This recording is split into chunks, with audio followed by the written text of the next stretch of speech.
about this new equipment that let you go underwater and like stay there for a few hours, but it was very limiting, so you couldn't really swim. You had to walk on the bottom, and there was a tube that went up to the surface that brought you air. And I was trying to find out a way to make something like that, except I didn't need a tube and I could swim in it. So when I grew up, I went into the Navy and I bought a ship called the Cousteau, and it used to be a minesweeper. That is, mines are things that you drop in the water or land, in this case water, and when a ship hits them, it blows up and sinks the ship. Oh, kind of like balloons? Yeah, except ones that are like 100 pounds and explode. So it used to destroy those without destroying the ship. And he turned it into a research vessel so he could research all kinds of animals like squids and all these animals behind me and a whole bunch of other ones, and you could like find out more about them and stuff and bring them to aquariums. And then when he got older, he got married to Simone. And they did research, a whole bunch of it, and they were really close to finishing the scuba tank, but it still needed more testing. And Jacques Cousteau always wanted to be a pilot, like for a plane. So, but he couldn't because of his childhood sickness weakened his bones too much and some other injuries that didn't mention in the book. So he couldn't fly a plane. So that is why he went to the Navy. And when he, a few years later, the German or something, like invaded French and were making all the people, and they were commanding all of them, the French, the Navy of Germany and stuff. And they were called the Nazis, and they took over the French. And Jacques Cousteau, the Nazis didn't if they paid more attention to him, they would have seen that he was really, really close to finishing the scuba tank. The scuba tank would be very useful for any army, because you could swim into enemy areas and stuff. So, and then... Look at your paper. Oh yeah, and after the occupation was over from the Germany and stuff, he finished his design of the scuba tank, and he also made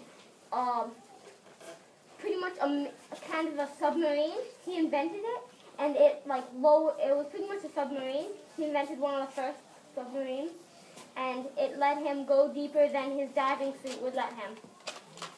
And the original name for the scuba tank was the aqualung, which is lungs underwater. There's another one on there. What else did he invent? He also invented the underwater scooter, which is kind of like a scooter, except it's a big fan, and you hold on to them, and you go really fast through the water. And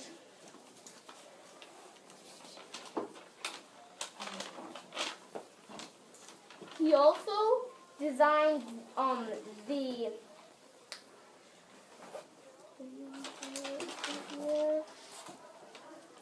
conch shell projects. There are 3 of them. The conch shells are big, gigantic houses under the sea where you could live there for weeks and months, and you could research the underwater area, and you could go out and in, and then with each design it got deeper and deeper. Conch shell 1 was the lowest, 2, and then 3, and they got bigger as they went. Conch shell 2, it had a little big kind of tube that banked to another platform way deeper, but except it was very, very small, so you could see deeper. And that's about it.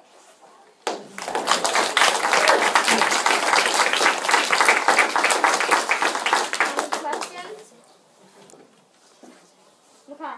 Was the like underwater place? Did it have like a giant glass dome around it? Yeah, conch shell 2, except it was like more of a metal, and there were a whole bunch of different areas with hard glass. So kinda fine. How did he come up with the underwater scooter? The underwater scooter. He was thinking on land, since there's motor scooters on land. Why couldn't he do that in the water? And like the fans, they propel air, so why couldn't he propel water with big fans? So he thought of that. It's a such thing, but how come I've never heard of him? I don't know.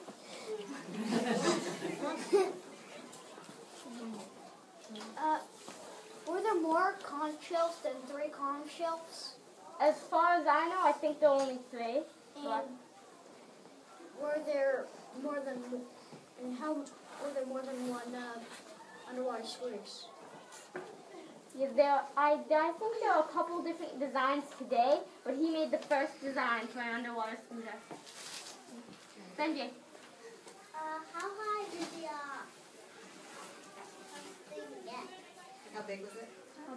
How big was it? Conch shell 1 was the big dome, was about half this room, and conch shell 2 was just the main dome, was about this, how big is this room? Conch shell 3 was about this room in that hallway. So, this got bigger as they went. Matt. How old were you when you started inventing things?